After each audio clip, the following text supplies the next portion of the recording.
Hello everyone, ಎಲ್ಲರೂ ಹೇಗೆ ಓದ್ತಿದ್ದೀರಾ? ಇವಾಗ KRTETದು ಮತ್ತೊಂದು ಕೀ ಆನ್ಸರ್ ಬೇರೆ ಬಿಟ್ಟಿದ್ದಾರೆ. ಒಂದು ಕಡೆಗೆ ಟೆನ್ಷನ್ನು, ಇನ್ನೊಂದು ಕಡೆಗೆ ಎಕ್ಸಾಮ್ ಬೇರೆ ಇದೆ. ಯಾವುದ್ರ ಕಡೆ ಫೋಕಸ್ ಮಾಡಬೇಕು ಅನ್ನೋದೇ ಒಂದು ದೊಡ್ಡ ಪ್ರಶ್ನೆ ಆಗಿಬಿಟ್ಟಿದೆ ಅಲ್ವಾ?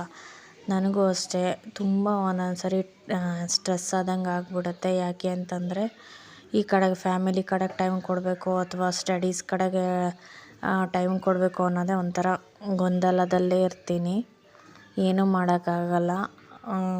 ಆ ಥರ ಪರಿಸ್ಥಿತಿ ಇದ್ದು ನಾವು ಅದನ್ನೆಲ್ಲ ಸ್ಟ್ರಾಂಗಾಗಿ ಡಿಸಿಷನ್ ತಗೊಂಡು ಮುಂದೆ ಹೋಗಲೇಬೇಕು ಆಗದಂಥ ಪರಿಸ್ಥಿತಿ ಕೂಡ ಈಗ ಬಂದುಬಿಟ್ಟಿದೆ. ನಮಗೆ ಅನಿವಾರ್ಯತೆ ಆಗಿಬಿಟ್ಟಿದೆ.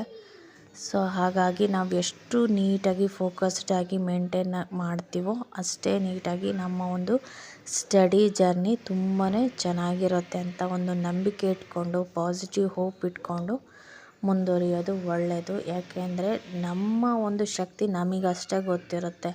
ಅದನ್ನು ಬೇರೆಯವರು ನಮಗೆ ಬಂದು ಹುರಿದುಂಬಿಸ್ಬೇಕು, ಸಪೋರ್ಟ್ ಮಾಡಬೇಕು ಅಂತ ಕೂತ್ಕೊಂಡು ನಾವು ಅಳೋದಕ್ಕಿಂತ ನಮ್ಮ ಸ್ಟ್ರೆಂತ್ ಮೇಲೆ ನಮಗೆ ನಂಬಿಕೆ ಇಟ್ಕೊಂಡು ಮುಂದೆ ಹೋಗೋದೇ ಒಳ್ಳೆಯದು. ಯಾರು ನಮಗೆ ಸಪೋರ್ಟ್ ಮಾಡ್ತಾರೋ ಬಿಡ್ತಾರೋ ಅದು ಸೆಕೆಂಡರಿ. ನಮಗಂತೂ ನಾವು ಮೋಸ ಮಾಡ್ಕೋಬಾರ್ದಲ್ವಾ? ನಮ್ಮ ಸ್ಟ್ರೆಂತ್ ಫುಲ್ ಹಾಕ್ಬಿಟ್ಟು ನಮ್ಮ ಲೈಫ್ ಬಗ್ಗೆ ನಾವೇ ಒಂದು ಸೆಕ್ಯೂರ್ಡ್